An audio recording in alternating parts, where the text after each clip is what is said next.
हर खबर पर होगी आपकी पकड़। डाउनलोड कीजिए एबीपी लाइव ऐप। बिहार के वैशाली पहुंचा शहीद जयकिशोर का पार्थिव शरीर, पूरे सैनिक सम्मान के साथ श्रद्धांजलि दी गई।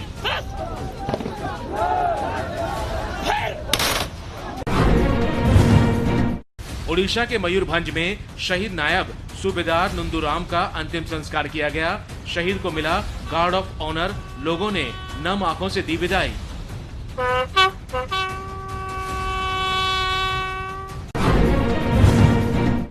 बिहार के सहरसा में शहीद कुंदन कुमार का पार्थिव शरीर तिरंगे में लिपटा पहुंचा। अंतिम दर्शन के लिए आसपास के गांव उमड़ पड़े। बीरभूम में लद्दाख के शहीद सिपाही औरांग का पार्थिव शरीर पहुंचा। शहीद को दी गई श्रद्धांजलि। लद्दाख में चीन की किसी भी चाल को नाकाम करने के लिए भारतीय वायुसेना भी सक्रिय। लड़ाकू विमानों से कई इलाकों में कॉम्बैट एयर पेट्रोलिंग की जा रही है। सीमा पर चीन की हिंसा से भारत ने गलवान घाटी और एलएसी पर तैनात किया नौसेना का टोही विमान। सीमा पर किसी भी तरह की हलचल पर नजर रखेगा। गलवान में चीन की हरकत के बाद उत्तराखंड में चीन और नेपाल में लगी सीमाओं पर चौकसी बढ़ी। बॉर्डर पोस्ट पर सेना और आईटीबीपी के जवानों की तैनाती बढ़ाई गई।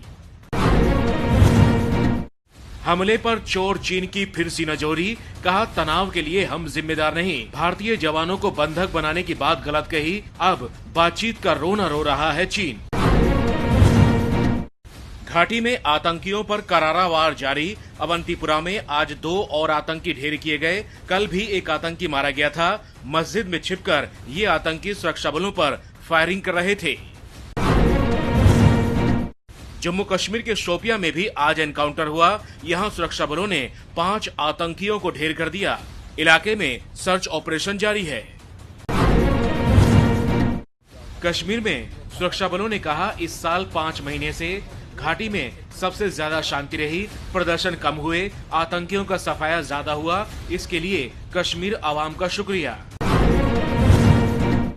छत्तीसगढ़ के दंतेवाड़ा में सीआरपीएफ जवानों के हौसले को सलाम। बाढ़ और बारिश के बीच आरनपुर में नक्सल प्रभावित इलाके में ऑपरेशन चलाया। तस्वीरें सोशल मीडिया पर छा गईं। हर दिन तोड़ रहा है कोरोना रिकॉर्ड। कल 13,500 नए केस पूरे देश में रिपोर्ट हुए। देश में अब तक कोरोना से 12,000 से ज्यादा लोगों की जान जा चुकी है। कोरोना से जुड़ी राहत वाली बड़ी खबर आई। पूरे देश में कल 10,000 से ज्यादा लोगों की इलाज के बाद छुट्टी हुई। 2 लाख से ज्यादा लोग अब तक कोरोना को हरा चुके हैं। दिल्ली में कोरोना मरीजों के लिए राहत भरी खबर। प्राइवेट अस्पतालों में कोरोना के इलाज का खर्च 1/3 करने की सिफारिश है। दिल्ली में कल से 20,000 टेस्ट होंगे। यूपी में कल कोरोना के 800 से ज्यादा नए केस आए। 6,000 लोगों का अभी पूरे राज्य में चल रहा है इलाज। राहत वाली बात ये कि ठीक होने वालों की संख्या करीब 10,000 है। तमिलनाडु के चेन्नई समेत कई जिलों में बंद हैं बाजार। यहां लॉकडाउन 30 जून तक है। पूरे राज्य में कोरोना के मामले 50,000 से ज्यादा होने से हालात काबू में करने की कोशिश। इस साल मुंबई के घाटकोपर में नहीं मनेगा दही हांडी का जश्न। कोरोना की वजह से बीजेपी नेता राम कदम का ऐलान। आयोजक कमेटी के प्रमुख है राम कदम। 21 जून को पूरी दुनिया में मनाया जाएगा अंतर्राष्ट्रीय योग दिवस। हरिद्वार के पौड़ी में योग गुरु रामदेव ने योग रिहर्सल किया। पीएम ने भी योग दिवस सादगी से मनाने की अपील की है। मौसम विभाग का अनुमान 2 दिन बाद 22 तारीख को यूपी और हिमाचल पहुंच जाएगा मानसून।